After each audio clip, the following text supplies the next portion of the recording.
Muito bem, chegamos ao capítulo 5 e aqui nós vamos estudar algumas informações administrativas complementares, já fechando a parte administrativa. Vamos apenas uma revisãozinha e mais algumas informações sobre as relações ministeriais.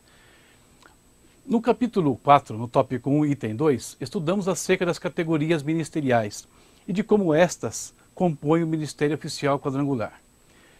Nesse primeiro tópico, você terá uma visão geral da carreira ministerial quadrangular. Categorias, nomeações e credenciais. Além das categorias, existem as nomeações, sendo que, salvo exceções, qualquer membro do Ministério, em qualquer uma das categorias, pode e deve ser nomeado em uma delas. As nomeações são solicitadas exclusivamente, independente da instância que as emite, pela Superintendência Regional ou Direção de Campo, não sendo outro meio de se obtê-las. As nomeações, apenas uma explicaçãozinha rápida sobre elas. Quais são? Pastor titular, copastor, auxiliar tempo integral, pastor auxiliar em tempo parcial e auxiliar do pastor. Ministros e aspirantes podem ser nomeados por todas elas, exceto na auxiliar em tempo parcial. Já o obreiro credenciado, ele não é um pastor auxiliar em tempo parcial, ele é um auxiliar do pastor. Esses detalhes todos estão aí no seu livro-texto, você pode ler com bastante calma. Acerca dos postulantes, algumas informações importantes.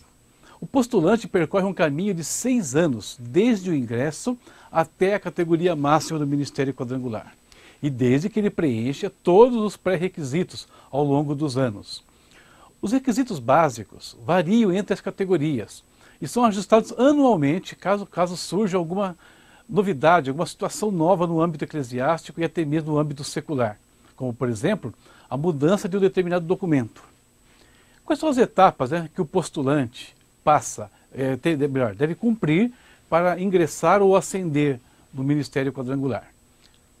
Muito simples. Uma inscrição feita junto à Comissão de Relações Ministeriais ou onde essa comissão determinar que seja realizada essa inscrição.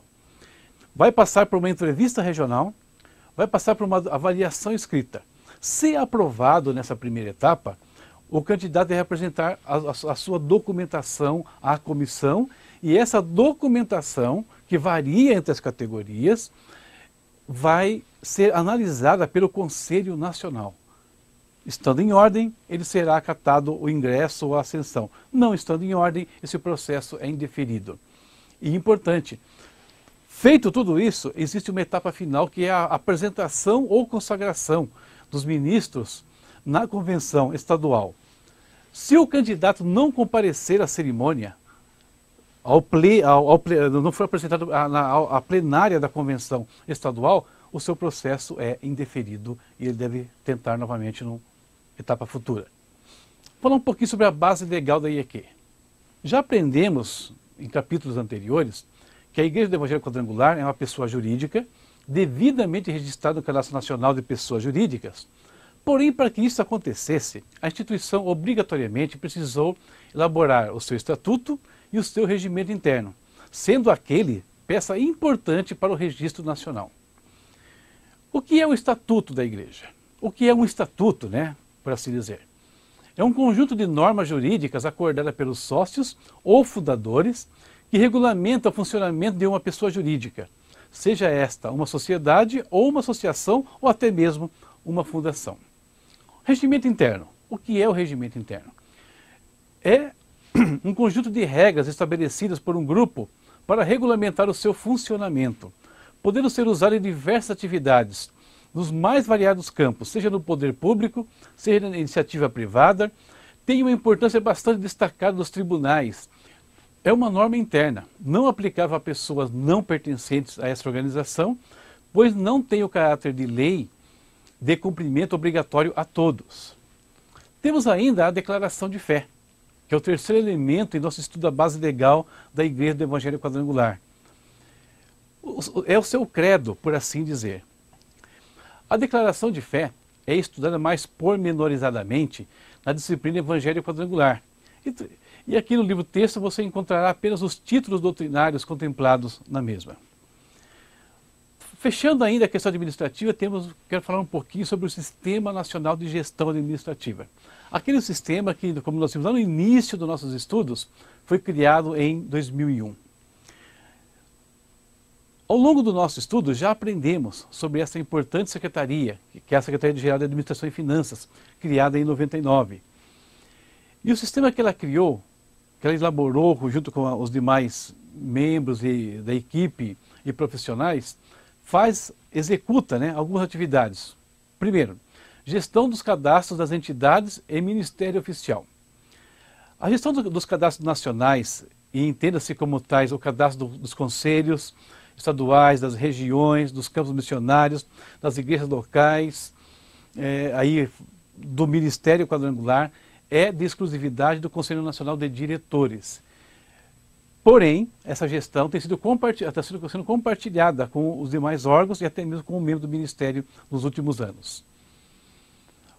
O cadastro das lideranças, a gestão dos cadastros das lideranças locais, regionais, estaduais e nacional depende de como o membro do Ministério está vinculado ou não ao Conselho.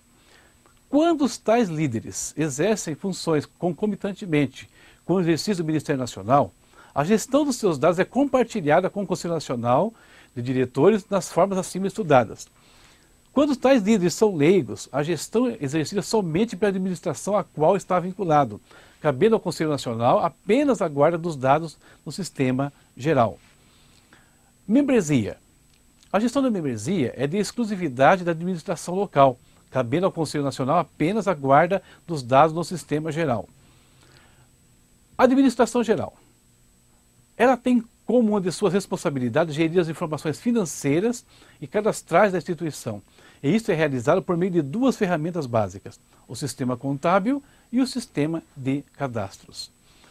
O sistema contábil